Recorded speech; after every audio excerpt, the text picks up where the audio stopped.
Do you want to improve your financial situation? Want to create wealth? Maybe it's time to mind your business. In this episode, Cicone Prince shares the power of our mindset and steps to take to change our minds for financial success.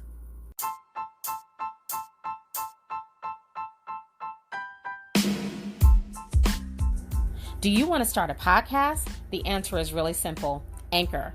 Anchor is a one-stop shop for recording, hosting, and distributing your podcast. Best of all, it's 100% free and ridiculously easy to use. And now, Anchor can match you with great sponsors who want to advertise on your podcast. That means you can get paid to podcast right away. In fact, that's what I'm doing right now by reading this ad. So to get started, go to anchor.fm/start.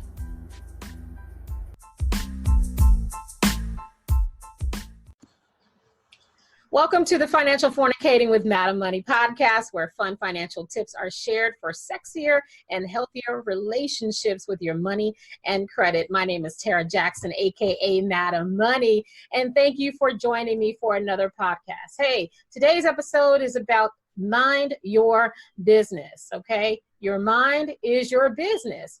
And I just want you to know that whatever you desire, whatever you want, you deserve it. You deserve better, but you have to believe it. But I understand it's really challenging. So I have a special friend that I have on this episode to help us through this mind-boggling situation and these mind-boggling things that keep us from achieving what we really deserve. Cicone Prince, I am so happy that you are with us today. How are you?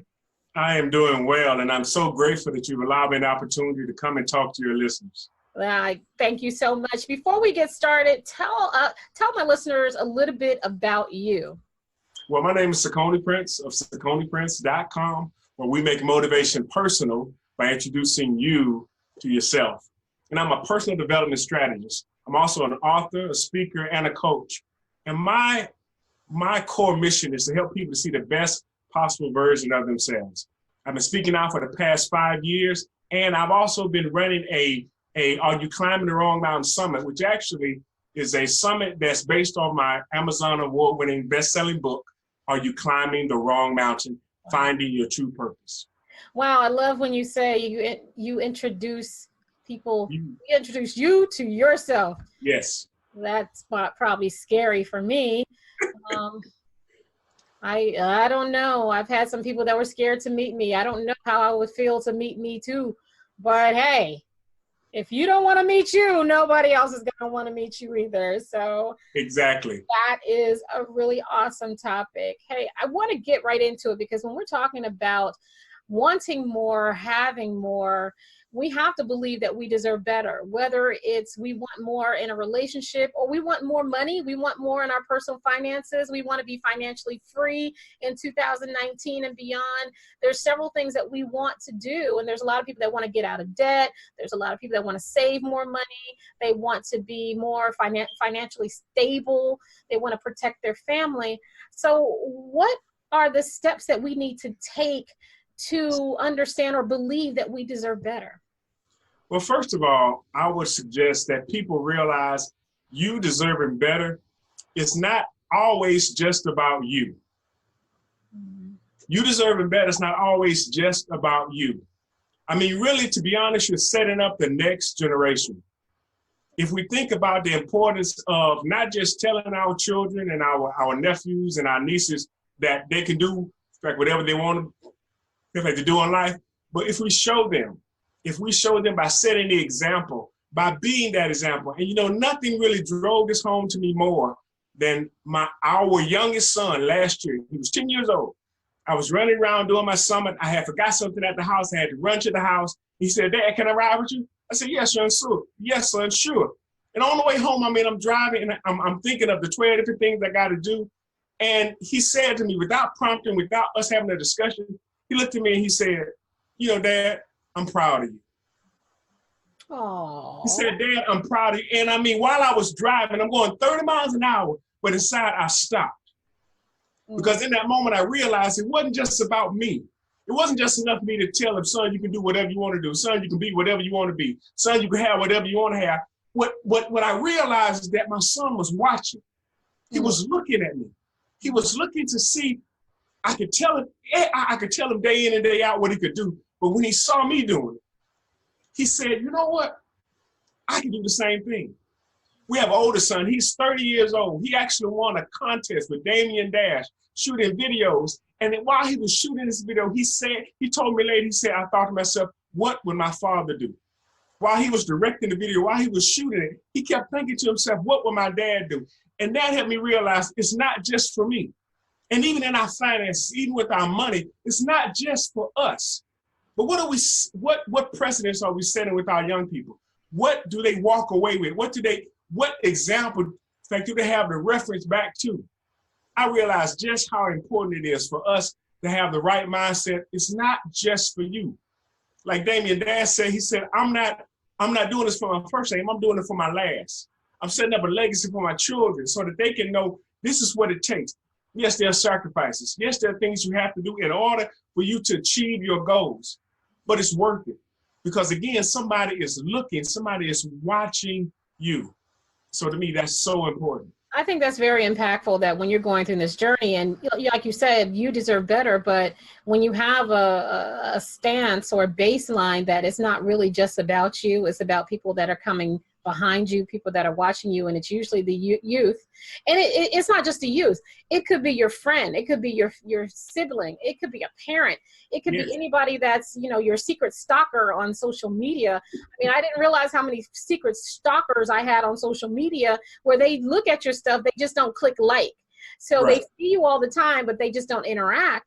And how much of an impact we have on those people, that even though we don't know that they're watching, they are watching and they're being inspired by what we do. And it's very important. And it makes you drive and want to do more of that. Yes, it does. It does. And, I don't know why, but in the last month, I've been thinking about legacy. What is it that you're leaving for the next generation? And I mean, true enough, it's good to leave an inheritance. In fact, but what about a mindset? What about a mindset, and not just in word, but in deed? Again, when they look back over their life, when they look back over your life, what can they say about you? Not just someone who talked the talk, but someone who walked the walk. I think for myself that our children's heroes need to sit across the table from them. They need to have breakfast with their heroes. They need to have dinner with their heroes. They need to see somebody they can reach and touch, because everybody else, they only see them in the spotlight. The athletes and the movie stars and the actual singing artists, they only see them on stage or when they're on Instagram or on social media or in the news.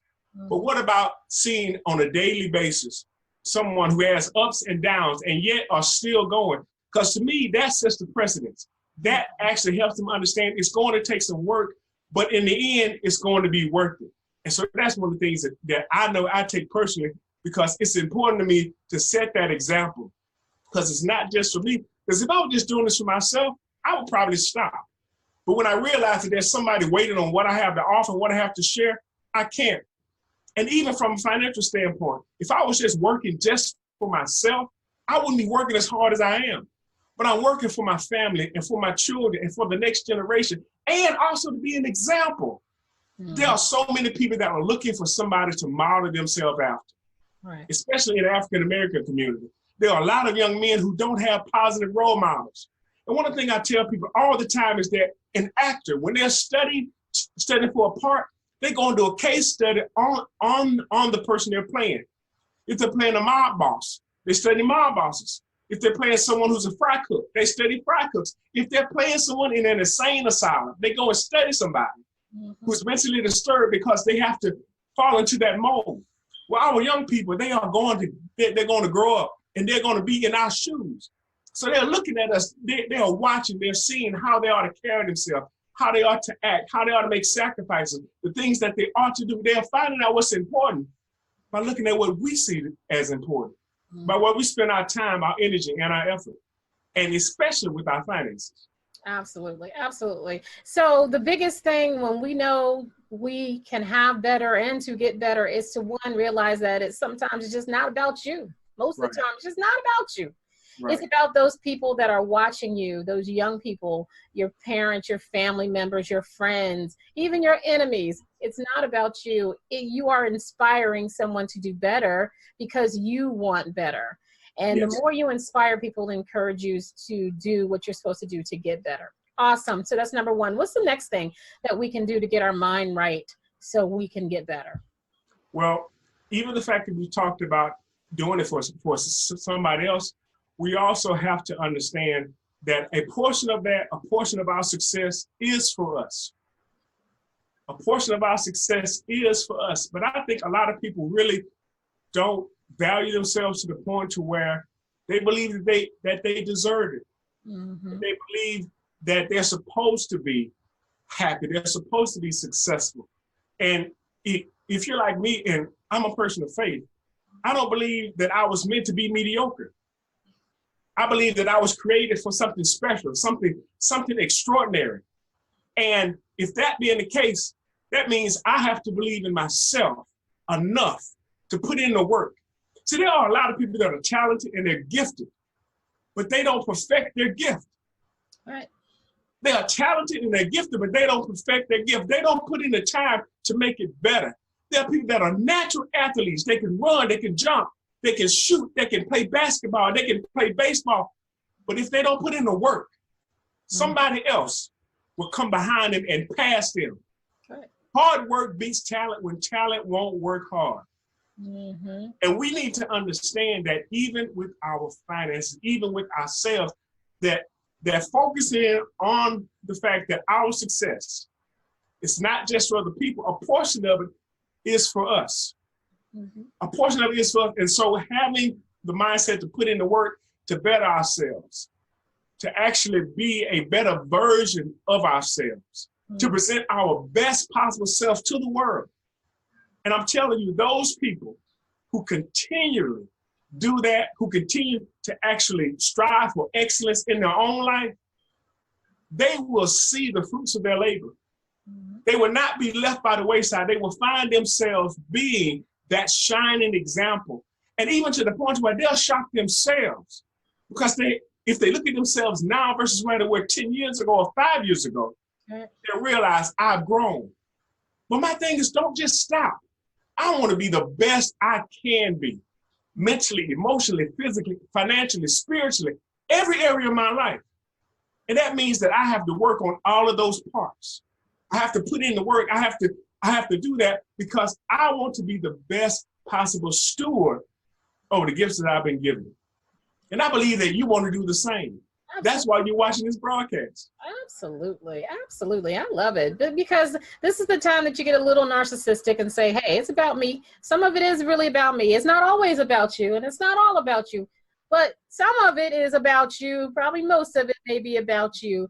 But there's a lot of people that feel they don't deserve it. They don't deserve having a lot of money. They don't deserve the promotion. And then they self-sabotage. They have to believe that they are destined to have this. This is your birthright. You are supposed to be great. You're supposed to have great things. And the only thing that's keeping it from you is you and your mindset. So yes. Getting those roadblocks out of the mind, letting the universe know that I deserve every good thing that comes my way. That is how we open it up so that you can get what you deserve. I absolutely agree with you on that one. Yeah. So what's the last one or the third tip that you have for us today? Well, I would have to say that it's the responsibility that comes with number one and number two. Knowing that it's not just about you totally, but it's about someone else. And then knowing that there is a portion of it that is about you. To me, the responsibility that comes with that is so paramount, because when you realize that you have that obligation to be the best possible version of yourself and set the example for others, then you can't fail. Either you win or you learn. You keep going. You stay at it. You don't quit. And that's one thing I have learned, how important it is to be consistent in the things that you say you want to do. Tell my kids all the time, you're going to finish what you start. And if they know they have to finish what they start, they'll be more careful about what they choose to start. Absolutely. Our youngest daughter, if she was in middle school, she wanted to play the saxophone because she thought it was nice and sexy. You could actually, Kenny G done lied to us. They made us believe in this. Yeah. Yes, yes. So she could see herself doing concerts and playing the birthday party. Okay, no problem, fine, good. So we weren't going to purchase a saxophone for her. Okay, that was like thousands of dollars. We said, right, okay, we'll rent one for the school year. Okay, so we did. We go into this equipment company. We signed a 9-month lease during the school year for this saxophone. And she gets in and she started playing. Everything's good. You can hear it in a room with the door closed, playing the saxophone. You know, it started off, you know, and it didn't sound that good, but she was in there, she was practicing. Well, around December, you know, around the Christmas break, she kind of came there. She said, you know, Dad, I'm really kind of tired of trying to play the saxophone. I want to do something else. I said, okay, that's fine. Next year, you can pick something else. Right. This year, we still have this lease on this saxophone. Right. So you're going to finish this year out. And she reluctantly did it, and she played all the notes. She went to all the classes, took all the tests. But I helped her understand that, look, you need to finish what you start. And so many of us, even in our finances, even with our family, even the example that we set, we have to finish. There's a responsibility that comes with being in the place that we're in. Somebody once said that nobody else is coming. God sent you. Mm. Nobody else is coming. God sent you. So wherever you are in that position, you have an obligation. You have a responsibility to actually be the best version of yourself, because again, you become an example to somebody. Somebody is looking to you for guidance. And you're like, well, I don't want to be that example. Well, because you're there, you are. Nobody else is coming. Mm-hmm. You're in that spot. And so you have to take the responsibility of stepping up to the plate, making hard decisions, making the sacrifices, putting in the work. Because if you don't do it, who's going to be that example? Who is going to show the rest of the world what it means to actually put in the work? Right. So for me, it's the undying responsibility that comes with being as blessed as we are, as gifted as we are, as talented as we are. I tell people all the time, the number one fear in the world is public speaking. But I'm afraid not to. I'm afraid not to talk because I realize I've been given much. And there's a scripture that says, to whom much is given, much is required. And because of that, I can't go somewhere and sit down. Mm-hmm. I can't go somewhere and hide under a bushel. I can't go somewhere and sit in a corner. I have an obligation, a responsibility with what I've been given to give it back to the world. My fruit is not for me. Mm-hmm.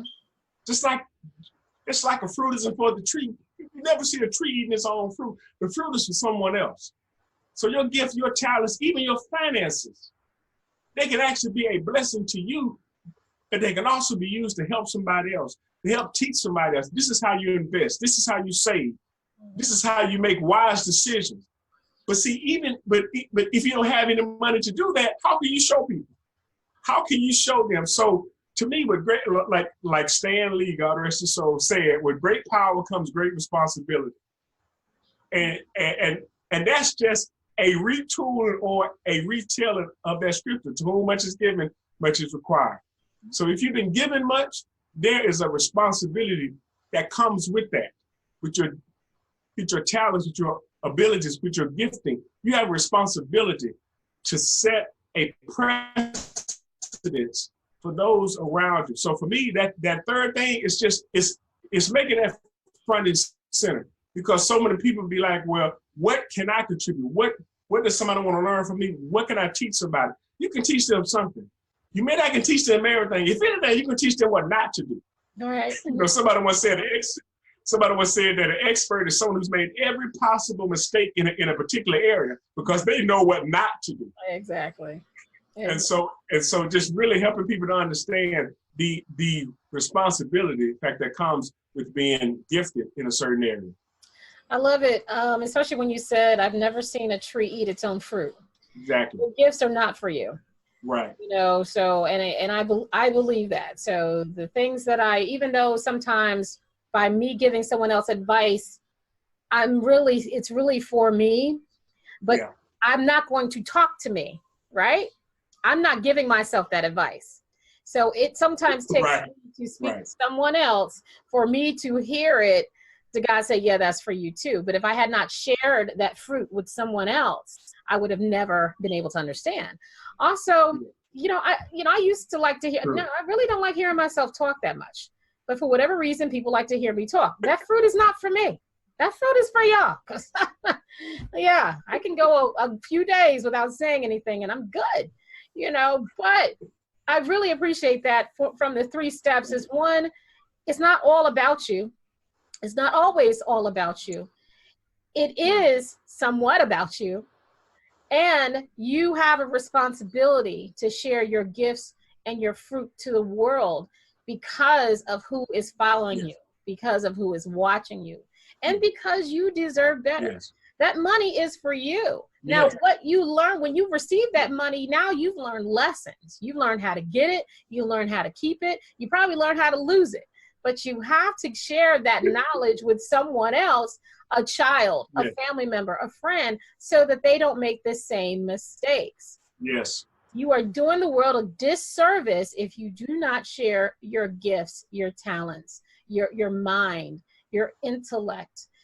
We are waiting for you. So for those that feel like you don't deserve it, I'm here to tell you, you do deserve it. And you're going to do the world a disservice if you do not share you with the world.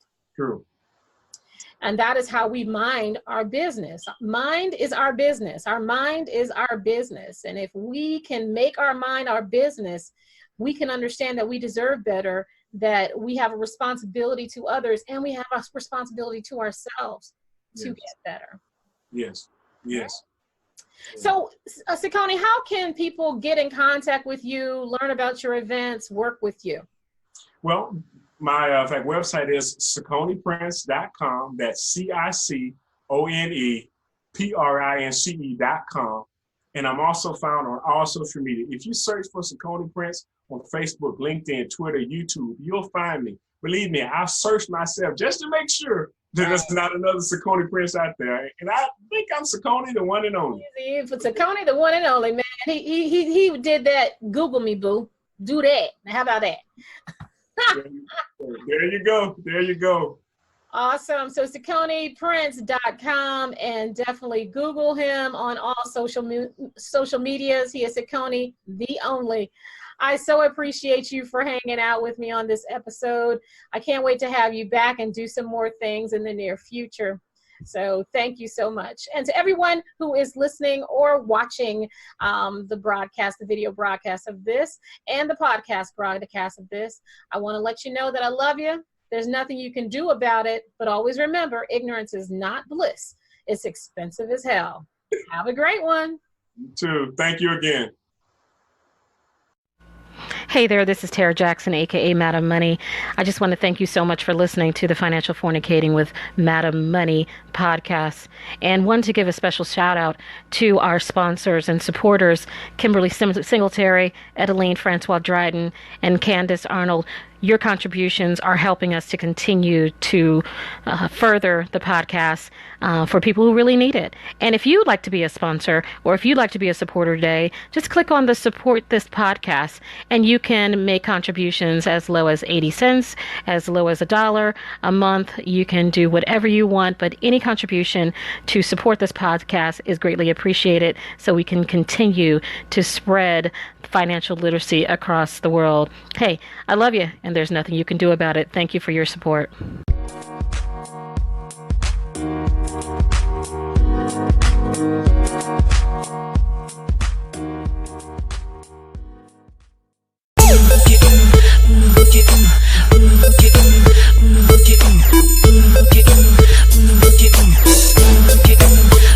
Get